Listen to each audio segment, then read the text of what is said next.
Okay, hi there. This is Dr. Matthew J. Traum from Engineer Inc.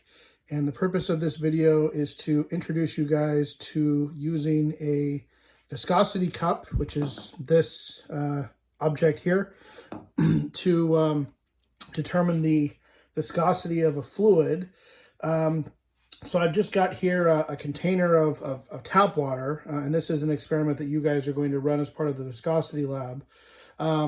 So I've got a container of tap water, and then over here, just to kind of give you a sense, this is a container of corn syrup, and ultimately you'll be making mixtures of tap water and corn syrup and then measuring the viscosity of those.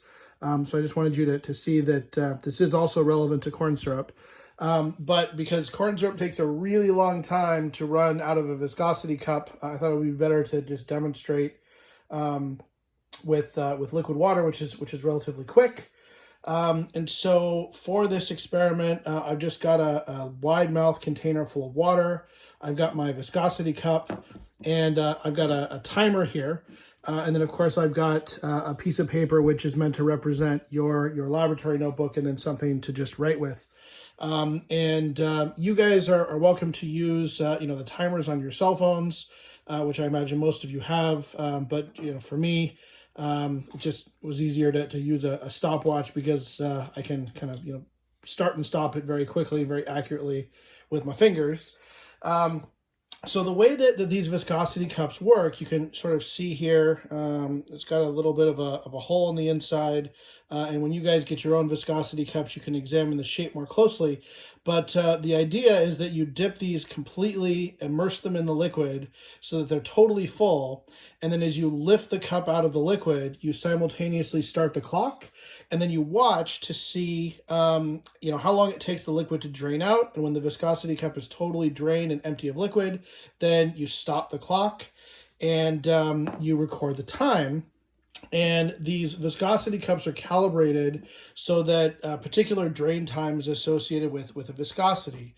Now, most inexpensive calibration or most inexpensive viscosity cups like this one that you can get don't have a calibration curve associated with them. They come from manufacturers. Typically, at least this one comes from Wagner, which is a company that makes spray paint guns.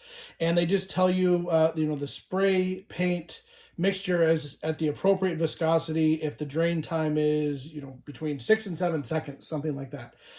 So we're going to take it a step further and actually generate a viscosity versus time curve for you using mixtures of water and corn syrup with ever increasing viscosities, and you'll be able to use that curve ultimately to take the drain times that you guys measure with your viscosity cups and use the curve to figure out what the associated viscosity of your water corn syrup mixture is. But I just wanted to show you the first step in that process, which is using the viscosity cup just with pure liquid water. So I'm gonna take the cup. I'm just gonna hold it like this by the handle with my fingers, and I'm gonna dip it in the water and I'm gonna lift it out. And as I lift it out, I'm simultaneously going to fire off the stopwatch. So here is my stopwatch. Here's my viscosity cup. I'm gonna put the cup immersed all the way down in the water until it's totally filled up. Okay, and then I'm going to lift and start the stopwatch at the same time. 3, 2, 1. And I'm just going to watch it drain. And right there, it stops draining. And I recorded, looks like 10.31 seconds. So I'm going to come over here and I'm just going to note that run number 1 was 10.31 seconds. And now I'm going to repeat this experiment again, multiple times. Ultimately, you need to have something like 11 to 12 experiments before you can take averages and standard deviations that are statistically meaningful.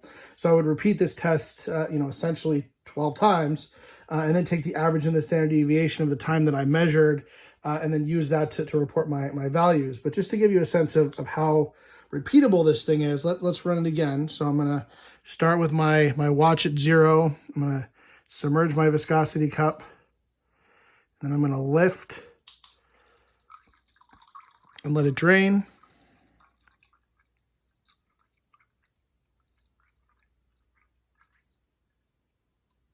Okay, and that's where it ended. And I get 10.60 seconds. So I'm going to come over here. I'm going to jot that down as measurement number 2, 10.60 seconds. And I'll continue until I get 12 points. Now, I'm going to do this one more time. Now that you've seen it done twice, I'm just going to sort of point out a few things. So as I'm holding the viscosity cup, I want to make sure that I hold it level. I don't want to shake it or move it around too much, because any sort of perturbation in holding the cup as the fluid is draining out will change the end result, right? So I want to be really consistent with just lifting it up and holding it perfectly vertical to the best of my ability. So just watch one more time and then we'll wrap up. So I'm going to start my stopwatch here at 0. I'm going to immerse the viscosity cup totally in the water. And I'm going to lift. And notice that I'm holding it as steadily as I can, as vertically as I can, waiting for that water to drain fully out. There it is. Okay. And that time I got 10.07 seconds. So I'm going to come over here, jot that down, 10.07 seconds. And so as you can see, it's pretty repeatable, right? I mean, within half a second for every one of my water tests. And of course, water is the lowest viscosity fluid that you'll be interacting with in this water cornstarch mixture viscosity experiment. And so ultimately you'll get longer drain times the more corn syrup you have in your water cornstarch mixture.